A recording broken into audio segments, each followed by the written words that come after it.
Alright guys, well since I didn't have a chance to finish this video in school, I have to finish this video at home, so please forgive me if you hear my dog or my husband or my children. Alright, so we were on the determinant of z, and let's see where I was at. Looks like I was doing the last column, and I need to fill in for 5.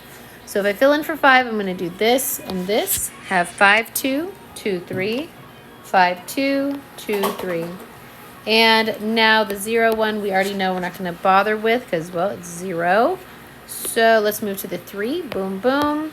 That's going to be 3 and -5 and 5 and 2. And now let's go ahead and evaluate this determinant. So that's going to be 5 times the quantity of 15 minus 4. 5 times the quantity of 11.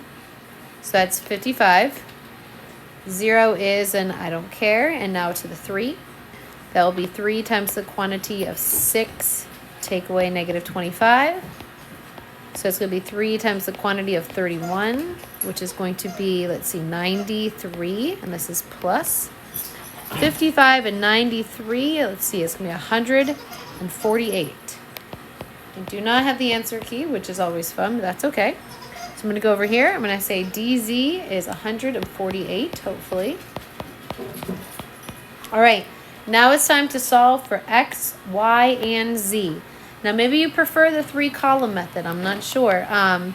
You know, it doesn't matter to me. This is just a replacement for the 3-column method that you used for chapter 3, section 5.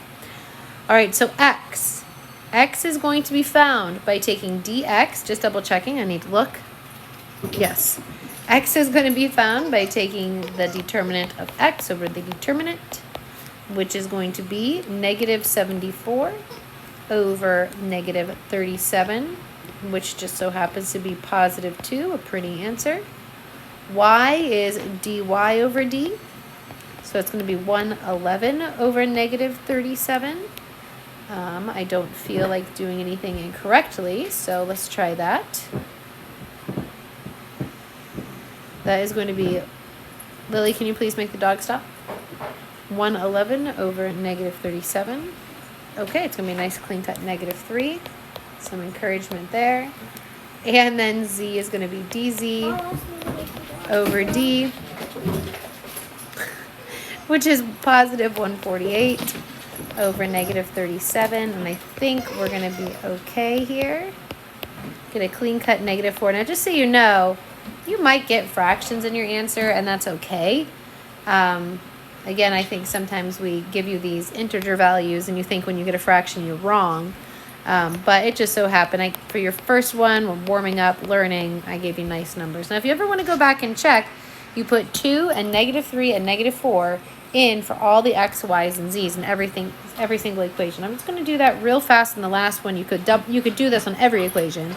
But if you did 2 times 2, remember how x is 2, you would get 4. Plus, if you did 3 times y, so 3 times -3, you would get -9.